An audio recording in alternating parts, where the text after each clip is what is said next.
Hello good morning students. मैं हूं आपका राजेश सर। आज हम सीखेंगे कक्षा 6 से चैप्टर नंबर 7।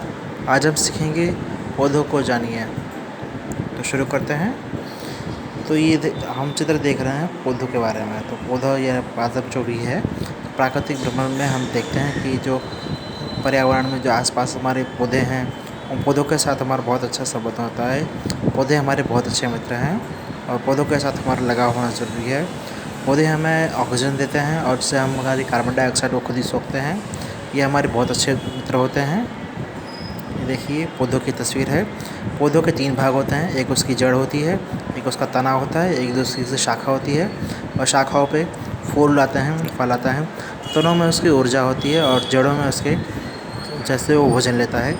तो जो कोई पौधा होता है, पौधा पेड़, ये अपनी जड़ों से ही भोजन लेता है और पत्तों से सूर्य के प्रकाश से अपना संश्लेषण करता है।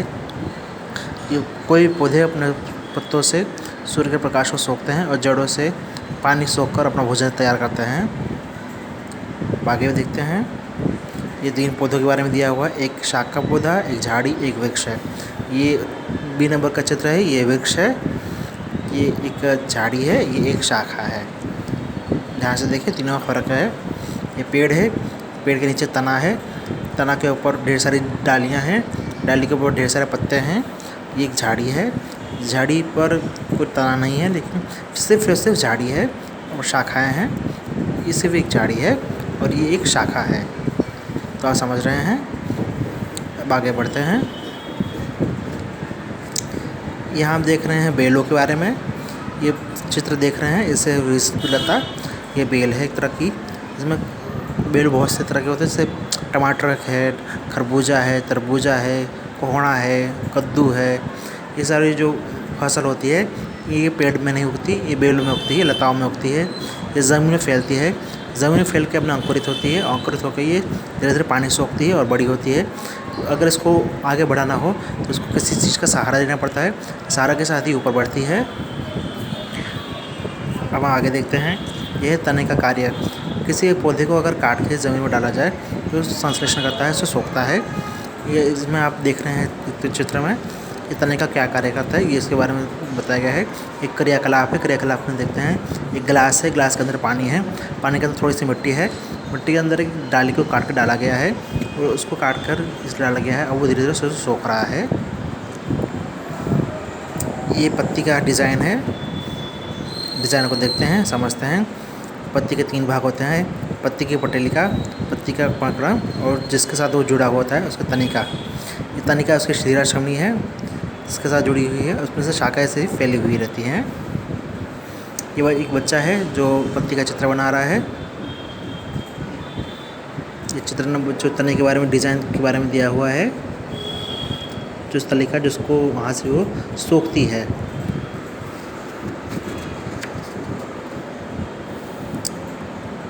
ये पत्तियों की पारदर्शिता को देखने के लिए तरीका है। पत्तियों का शिलान्यास और जालिका। ये पत्तियों के 2 अलग अलग प्रकार है। कुछ पत्तियाँ ऐसे जो पेड़ों पर उगती है, जो शिरा और धर्मी होती है। कुछ पत्तियाँ सीधा जड़ों से उगती हैं, जो ज़मीन से सीधा पोषण लेती हैं।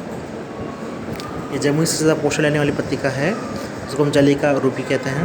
और दूसरी जो पत्ती है वो शिलान्यास वाली होती है, जो पेड़ों से उगती है।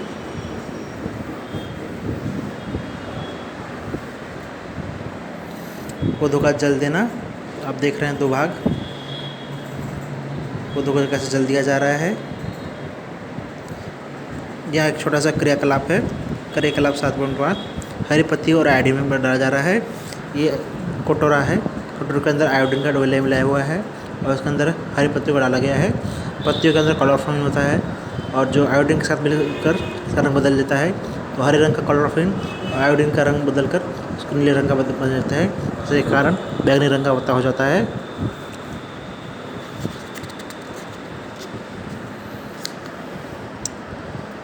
यहाँ आप देख रहे हैं जड़ों के प्रकार।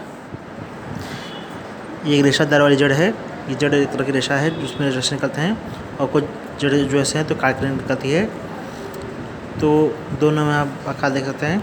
इस तरह के जैसे मूंग का है, मक्का है, चना है, इस तरह की वो जड़ों में इस तरह की जड़ें निकलती है। और इस तरह की जड़ें जैसे आम है, कटली है और आलू है उसमें से इस तरह की जड़ें निकलती हैं।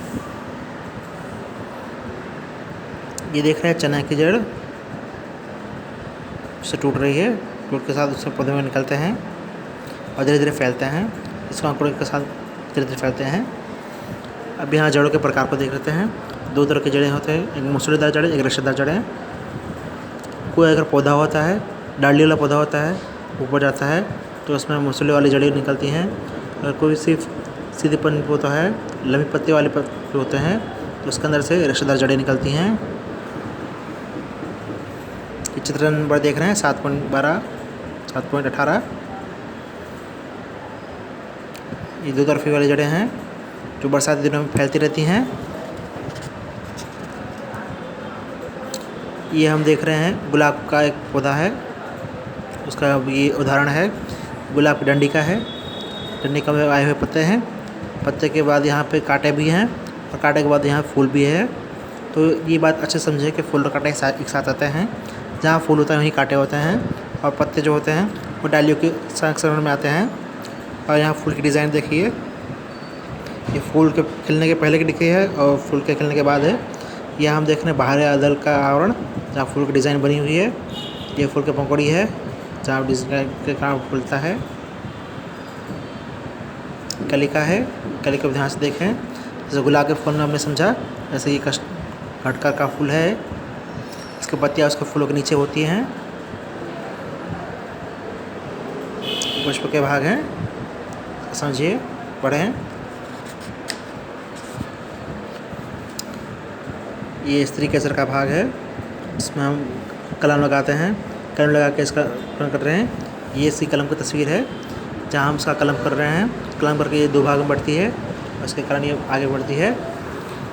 तो आज हमने क्या क्या सीखा है?